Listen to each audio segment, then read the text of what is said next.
Yra žmonių, kurie gali prakalbinti metalą. Vienas iš jų gyvena Alytuje. Tituluojamas Lietuvos kalvių kalvių, Vytautas Jarutis gyvena Alytuje 9-aukščio 2 kambarių bute. Čia gimsta gražūs sumanimai, kurie sunkių kūjų iki raudonumo įkaitintame metale išrašo saulės ir žalčius, tulpes ir rūtas, vėtrunges, šviestuvus, žvakides, apyrankes, pakabukus. Ar kalvystė yra profesija, ar gyvenimo būdas? Vis tik tai kalvystė tai yra profesija, o gyvenimo būdas galbūt kūryba. Kalvystė nuo vaikystės, kadangi pokario metai buvo sunkus. Kalvis tai buvo kaime šviesuolis, kuris buvo visiems reikalingas. Ir Dangvietų kaime, prie Užvenčio Leonas Rimeikis, kalviai, aš kaip vaikas visada turėjau teisę užeiti, taip neleisdavo. Man be galo patikdavo, kad arklius kaustydavo, ten ratus, rogės, būdavo labai daug žmonių. Man teko daug amatų praeiti, aš ir staliui, ir dailydę dirbęs, ir įvairius darbus, paskui grįžęs iš kariuomenės aš dirbau stalium. Paskui man patiko, būtent parduotuvės buvo dailės parduotuvė, Šiauliuose kažkaip traukdavo tokie gražus darbeliai pasižiūrėti. Nueinu tai medžių skulptūrėlės, kažkoks potraukis buvo matomai ir aš pradėjau iš medžio medinius papuošalus daryti. Paskui susipažinau su Aušros muziejum, restauratorius buvo baigęs Telšių metalą. Sakau, parodė, kaip su metalu dirbti. Tai jis paėmė 2 vielas sudėjo, sulydė, sako, matei, sakau, mačiau. Tai viskas, sako, ir matomai yra tokių atsitiktinumų gyvenime. Aš išėjau parduotuvę, tokia užeino ten medicinos įrankiai ir pamačiau tokias dumpliukės, kuris ten lituodavo, žiūriu, 15 rublių kainuoja, tai aš nusipirkau tas dumpliukės ir pradėjau juvelyrikoje dirbti. Ir gan sėkmingai. Paskui 67-ais mirė mama, nutariau padaryti pats paminklą motinai, prie kapo būtent saulutę. Prisiminiau seną kalvę, Radviliškį buitiniam susiradau, irgi seną tokią kalvę, buvo priekalas ir žaizdiras. Ten nukaliau vieną saulutę, paskui kitą nukaliau, padariau aš ir paminklą. Nuo to mane patraukė būtent ta kalvystė ir galbūt aš ir pradininkas Lietuvoje buvau tos meninės kalvystės mūsų saulučių įvairių. Ir iki šių dienų. O dabar ateina metai, sunku plaktuką padėjau, paėmiau lengvesnį, vėl grįžau į juvelyriką. Kalvystė tai ne tik saulutė, pasagos, žvakidės, apkaustytos skrynios, bet ir juvelyriniai dirbiniai, apyrankės, pakabukai, vėriniai, žiedai. Ar kalvis tai juvelyras? Grįžau prie juvelyrikos, nes yra didžiulis kūrybinis toks potraukis, nes žmogus nežinai, ką tu turi. Ir man, pavyzdžiui, nereikia galvoti ten kaip, bet mano juvelyrika yra pagrįsta kalvystės motyvais, yra saulutės, galima ir kalviškai tokias daryti, kur čia visiškai su kalvystė surišta, arba šitą saulę. Yra grinai kalvio motyvais, todėl galbūt ir vertina, dėl to, kad tai yra kūryba. Čia yra su gintaru, yra mano ir grandinėlė, grinai kūrybos, technologija, pinimo iš senųjų, pinėjų, kadangi ir senoviai buvo pinti papuošalai žalvariniai. Kalvis, pavyzdžiui, čia koks kalvis, jeigu savo emblemas nepasidarai.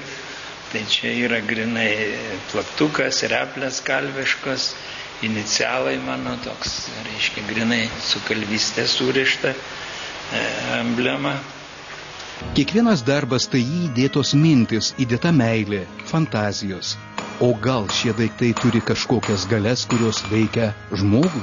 Galbūt čia tokia Dievo dovana, man labai smagu, aš nesenai, keli metai, kai mugėse dalyvauju, ir kai ateina žmogus, moteris, sako, ką tu padarei su to papuošalu, sako, aš einu ir glostau.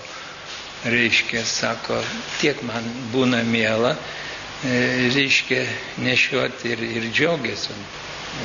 Galbūt čia ir yra ta kūryba, kadangi tu įdedi savo energiją, savo dušę ir tai toks ir atpildas kartu, kad tu žmogui padarėjai malonumą. Kaip jūs, kaip kalvių kalvis, apibūdintumėte laimę? Kaip aš įsivaizduoju, reiškia, pasaką kaip simbolį. Nes kas tai yra arklys? Be arklio anksčiau žmogus ir turbūt ir išgyventi nebūtų. Reikėjo žemę dirbti, reikėjo arti. Ir, reiškia, jeigu žmogus nešioja apavą, ten vyžas ar kažką, tai dildavo, tai arklį kaustydavo pasagą, tą nudildavo ar pamesdavo. Galbūt tas yra surišta ir su duona, ir su kaimu, ir su laime. Reiškia, arklio pasaga tuo labiau vertinama, kai jinai nudilusi yra. Ir be to, kada kalviai amžinai prisirinkdavo, ne vienas ūkininkas atsivesdavo arklius, ten būdavo prie kalvės tokia aikštelė ir, reiškia, kaustydavo. Būdavo, atsimenu, dar vaikystėje plakėjas, toks labai stiprus vyras, būdavo tų arklių, kurie nelabai nori būti kaustami, ten arba pradėdavo muistytis. Tai aš stebėdavau tokią jėgą, pasodindavo tą arklį, reiškia. Ir kada matomai arklys pajausdavo to žmogaus jėgą, jis nusiramindavo. Pasaka turbūt ir yra, tai yra kartu ir su duona surišta, ne tik tai, kad su laimė, kad žmogui. Laimė buvo duona. Kiekvienas menininkas palieka savo pėdsaką ne tik savo darbais, bet ir mokiniais. Ar turite tokių?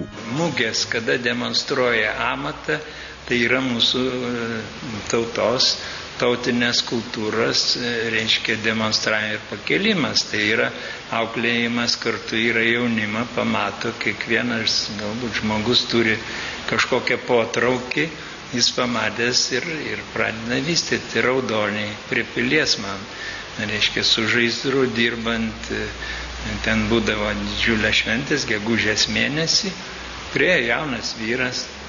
Ir sako, man labai patinka kalvystė, bet sako, aš neturiu tokių tų replių. Sako, turiu ir priekalą, turiu žaizdrą, bet replių. Aš liktai jokai sakau, pasikviesi, padarysiu. Iškia. Praėjo gal savaitę, jis man skambina, sako, atvažiuok, žadėjai atvažiuoti.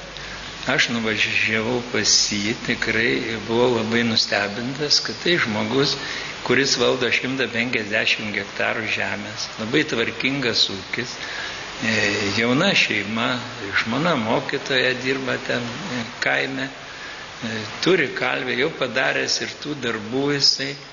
Ir užsimesgė mūsų toks bendravimas, tada aš jį pradėjau, reiškia, kreipti, kad eitų mūsų tradiciniu keliu, reiškia, pagal senąją kalvystę. Reiškia, šiandien jis yra padaręs ir parodą Jurbarke, reiškia, miestelį, įsiruošė kalvę, reiškia, nuostabiai gražią kartu su dirbtuvėm, stato nuostabų namą. Tai yra žmogus, ant kurio laikosi mūsų Lietuva vis tik tai. Metalą prakalbinti geram meistrui nesudėtinga. Tai reikia mokėti jo kalbą. Žaizdre iki raudonumo įkaitusi geležies gabalą imi žnyplėmis, dedi ant priekalo ir talžai plaktuku ar kūju, rašėte jūs. O kiek laiko trunka išmokti tos kalbos? Man atrodo, kad žmogui yra pirmiausia jausmas. Jeigu tu turi tą jausmą, reiškia, aš manau, kad bet kur, jeigu Ar tai geras statybininkas, jis be jausmo tikrai neišmūris ir sienos, reiškia tiesios, taip kad ir su metalu, jeigu tu jauti tą metalą, kiek jisai gali tau duoti. O metalas, kada įkaitinis, yra minkštas kaip vaškas, jį gali raityti, tik reikia sugebėti, kaip jį raityti, pajausti būtent santykius, pajausti proporcijas. Jeigu darai darbą ir tu nejausi, reiškia metalo, pačio metalo, struktūras, reiškia technologijos, technikos, kaip ją jungti. Nes metalas, jis nenori, kad jam paimti tenais ir kažkaip suraityti. Ten turi būti kartu kniedė. Jeigu tu kniedį, tai turi prikniedyti taip, kad jinai ir gražiai atrodytų ir kad būtų santykiai visi ir tą pačią saulutę, ar bet ką darys, ar kokį skulptūrinį sprendimą, ar žvakidę, ar dar. Jeigu pajauti, reiškia metalo šitas svoris, struktūras, galimybės, kaip jisai gali būti suraitytas, kaip jis gali ten pasuktas. Ir be to metalas mėgsta paprastumą. Niekada ir lietuvių kalvystė, kodėl jinai yra tiek paprasta, todėl kad senoji buvo baisiai brangus metalas, nebuvo tiek įtaupydavo ir jo ten, reiškia, nenaudodavo, kur nereikia. Pavyzdžiui, modernioji kalvystė arba ten pasaulio kalvystė, ten daugiau visokių priraitymų, visokių kitokių ten dalykų. O lietuviškoji kalvystė yra paprastumas ir pajautimas metalo.